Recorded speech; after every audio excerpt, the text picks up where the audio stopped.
डरते रहोगे, तुम्हारी जिंदगी के फैसले इसी तरह के चोर उचक्के करते रहेंगे। याद रखो, तुम अपने अंदर से डर निकालो। अगर डर नहीं निकालोगे, इसी तरह हमारे ऊपर हालात आएंगे। ट्रेन में महफूज नहीं। अब क्या मैं अपनी दाढ़ी पगड़ी के साथ, मैं अपने झुके खुब्बे के साथ, क्या अब मैं ट्रेन में सफर नहीं कर सकता? डर है कहीं ये पुलिस की वर्दी में आके मुझे ही सवार ना कर दे। अब किस पे हम भरोसा करें? इसलिए हमें फिर एक जद्दोजहद के लिए खड़ा होना चाहिए। कानूनी जद्दोजहद देने का हक देता है। हम जानते हैं कानून क्या है, हमारा हक क्या है, हमारे हुकूक क्या है, हम बहुत अच्छी तरह जानते हैं। आप लोगों को भी जानना चाहिए, जो अवाम यहां पर सुन रही है, आपको जानना चाहिए कि आपका हक क्या है, आपके हुकूक क्या है। हम लगातार कानूनी कार्रवाई करेंगे उन ऑफिसरों पर जो सिर्फ माइनॉरिटी के लोगों को ले जाकर यूएपीए डालेंगे। हम उनके खिलाफ केस करेंगे, याद रखिए।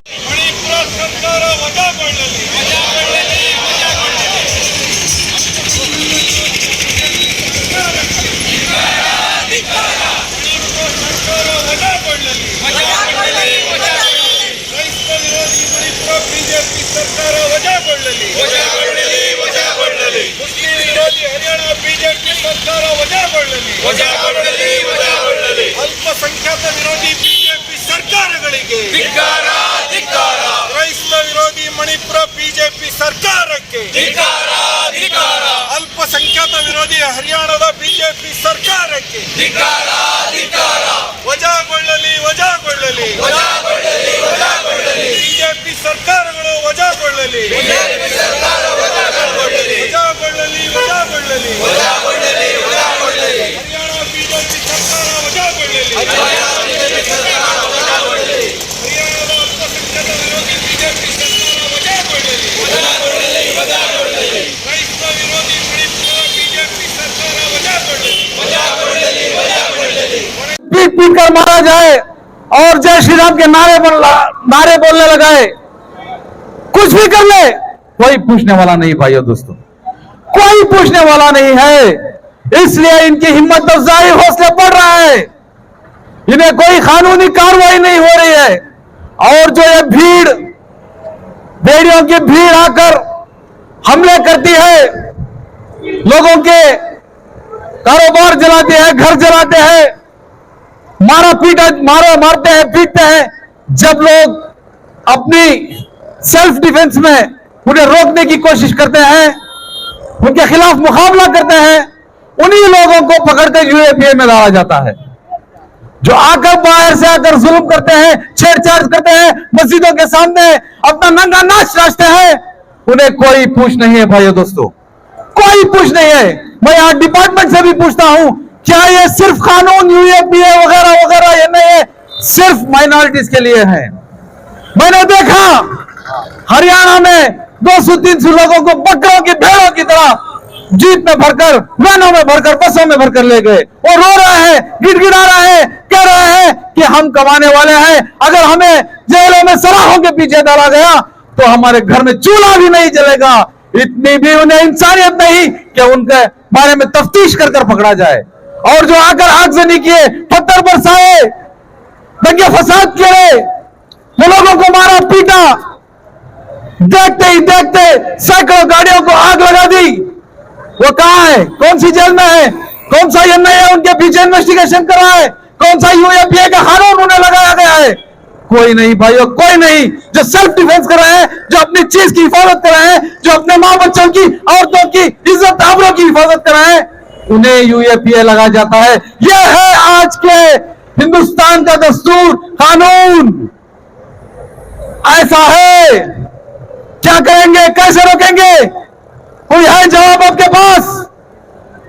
यह लगातार बढ़ता जा रहा है। मणिपुर से आप हरियाणा पहुंचिए, वहां से ना जाने कहां पहुंचेगी। लेकिन ये जो सरकार बीजेपी की सरकार है, कोई रोक नहीं लगा रही। हमें डिमांड करते हैं social democratic party of India की जानिब से कि वहां पर प्रेसिडेंशियल रूल लाए और उस बीजेपी सरकार को वहां से वजह करे। क्या हो रहा है भाइयों दोस्तों? ये सब इसलिए हो रहा है, जब इलेक्शंस आते हैं तो हम हमारे नुमाइंदे चुनने में बहुत बेफहमी करते हैं। सिर्फ और सिर्फ इस डर से कि बीजेपी ना आ जाए, हम ऐसे लोगों को चुनकर वहां भेजते हैं जिन्हें कोई फिक्र नहीं है। आप नजर घुमा के देखिए, आपके पास कौन सा एमएलए खड़ा है आपके बगल में, आपके बाजू के साथ, आपकी हमदर्दी जताने, आपके आंसुओं को पोंछने, उन औरतों की हिमायत करने, उन औरतों की इज्जत आबरू को बचाने कौन सा एमएलए एमपी यहां खड़ा है? कौन सा एमएलए एमपी डिबेट कर रहा है?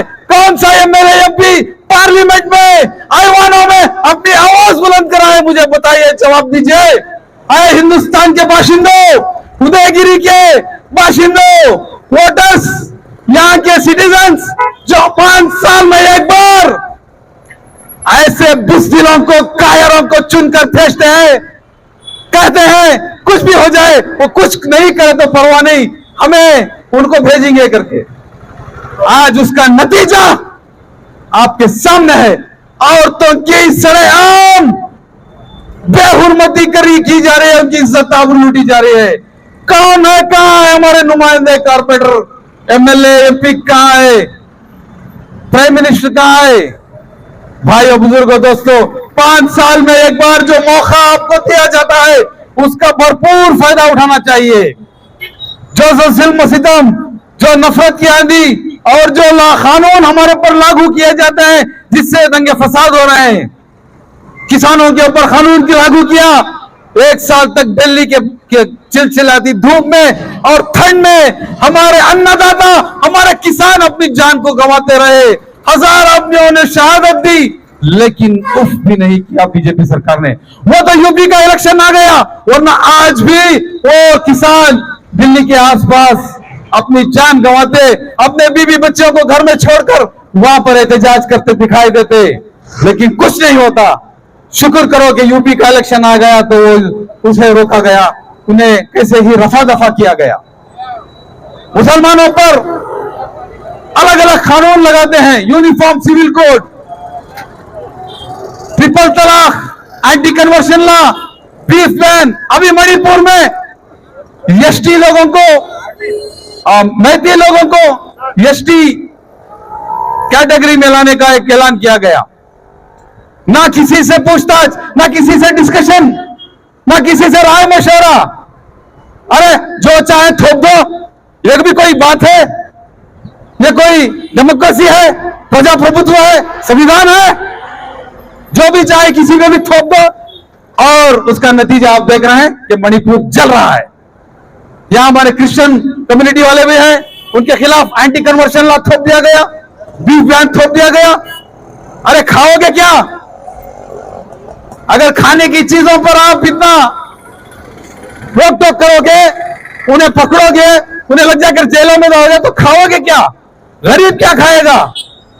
तो भाइयों, दोस्तों, ये अनगिनत यहां पर परेशानियां हिंदुस्तान में आ रही है। ये सिर्फ इसलिए है कि हम अपने नुमाइंदे चुनने में और 5 साल में जो इलेक्शन आता है वहां हम कोताही करते हैं। ಇಂಡಿಯಾದ ವತಿಯಿಂದ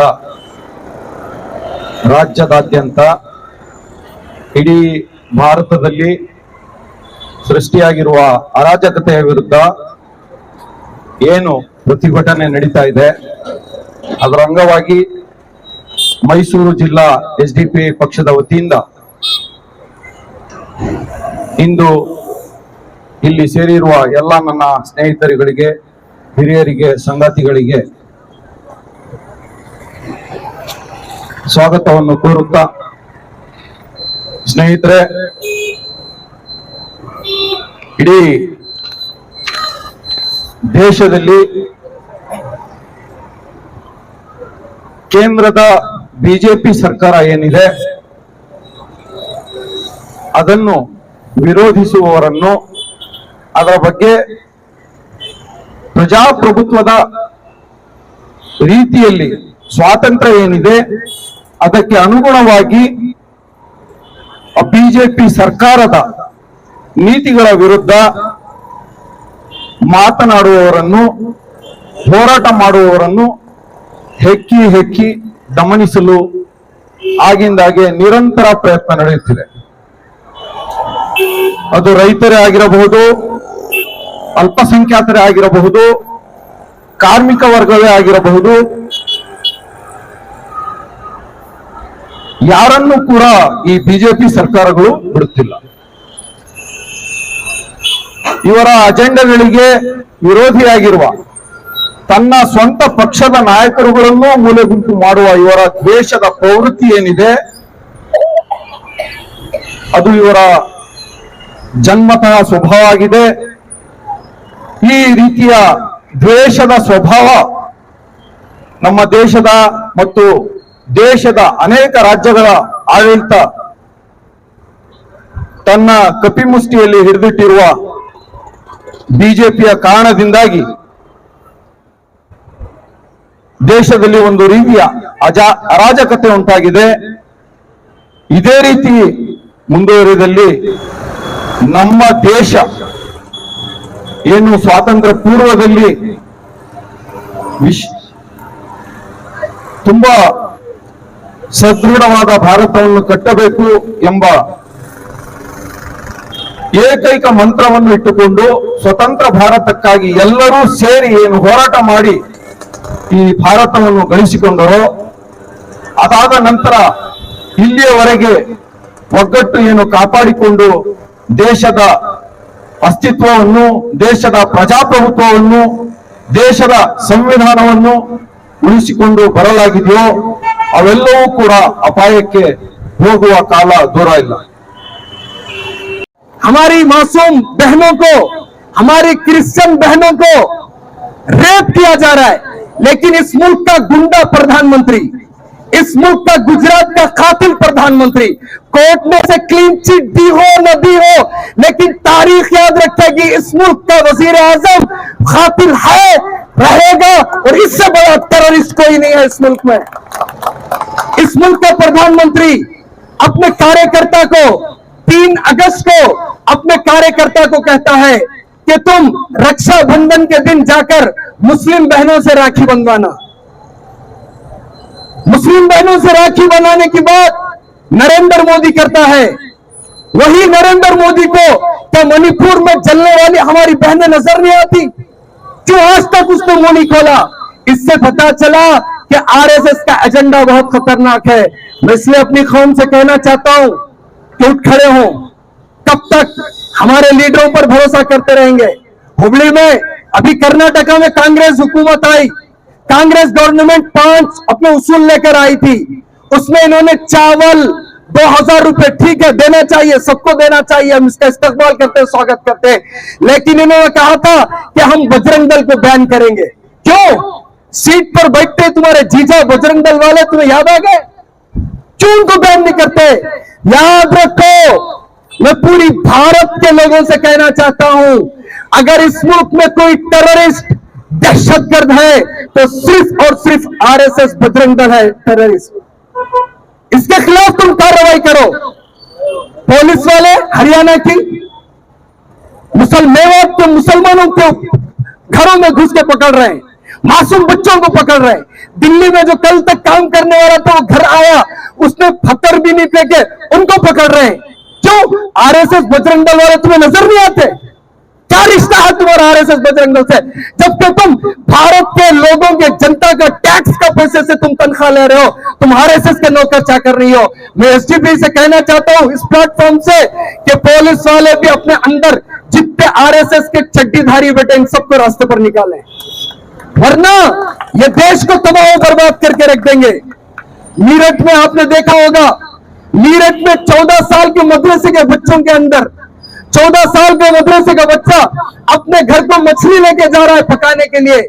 ये आरएसएस बजरंग दल वाले उस बच्चे को पकड़ के मार रहे हैं। और मैं आज पुलिस भाइयों से कहना चाहता हूं, आप खुद बताओ, आरपीएफ का नौजवान जिस तरह चुन चुन कर एक दलित ऑफिसर को और एक मुसलमान नौजवानों को मारता है, क्या उसने सही किया?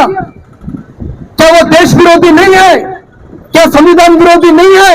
क्या वो ऑफिसर टेररिस्ट नहीं है? क्या वो पुलिस वाला टेररिस्ट नहीं है? वो आरपीएफ का नौजवान क्या वो टेररिस्ट नहीं है? क्यों अपने डिपार्टमेंट को क्यों आप बदनाम करना चाहते हैं? इसलिए जहां कहीं, चाहे वो कर्नाटका में, चाहे वो आंध्रा में, चाहे वो दिल्ली में, चाहे वो भारत के किसी खित्ते में भी कोई भी आरएसएस बजरंग दल की सैनियत रखने वाला टेररिस्ट अगर वर्दी पहनकर डिपार्टमेंट में आया है तो डिपार्टमेंट के सेकुलर सैनियत रखने वाले बाबा साहब का संविधान को मानने वाले पुलिस वालों की जिम्मे है कि उन्हें कान पकड़कर इन टेररिस्टों को बाहर करे।